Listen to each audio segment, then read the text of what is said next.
Many people head to the Boston Public Library to find copies of classic books. Today, BPL curator of rare books, Jay Moschella, is sharing a different kind of classic, written in July of 1776. This is the Declaration of Independence. It's a little spectacular to see them all together. Or should we say, the Declarations of Independence. And even the fact that there are multiple copies, I think most people, they think there's one and it's in Washington somewhere. It's a fascinating story, and it's a story not just about a document itself, but the making of the nation. To appreciate the significance of all this, you need to look at this.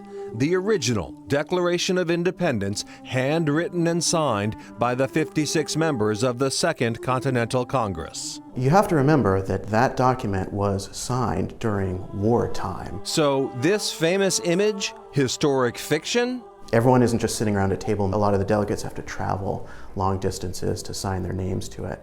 During the 19th century, it became faded and used very, very quickly. Enter William J. Stone, a master engraver.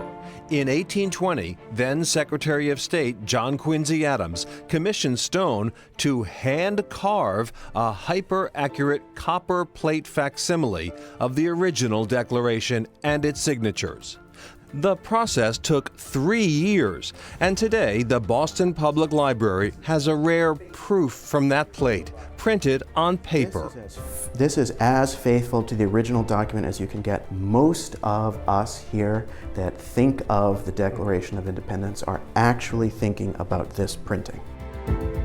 Also in the collection is this recreation with actual signatures cut out and pasted in by former head of the Boston Public Library, Mellon Chamberlain. You can see that these are all different pieces of paper. They've been sliced out of letters and receipts and deeds just because they have the signatures on them. The oldest of these declarations were produced before the original was even fully signed, hand-printed to spread the word of the colony's independence. These may have been the documents that were literally read off balconies to early colonialists or read in church. Not only might have been, they were. That is what these were created for.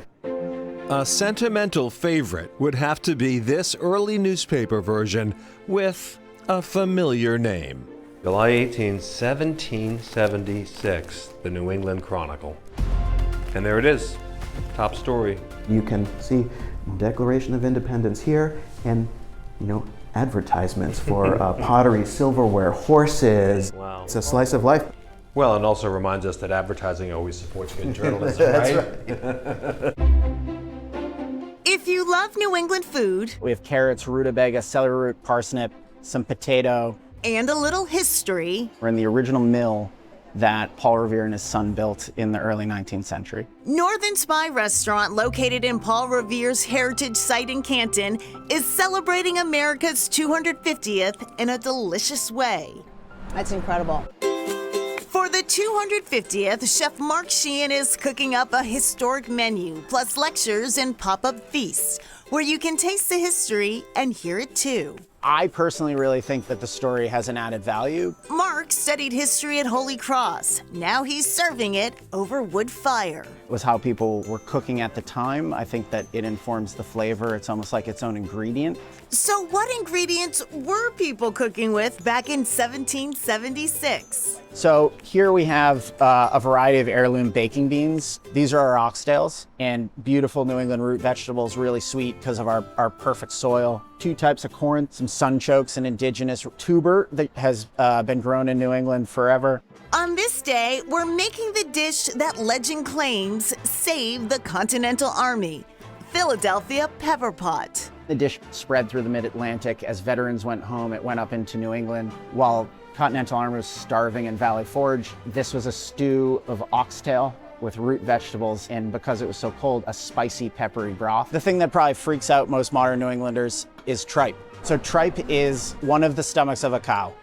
Oh. Fair to say, a hearty stew that comes down to a broth built to warm you up. I don't know if you want to do the honors, a little black pepper.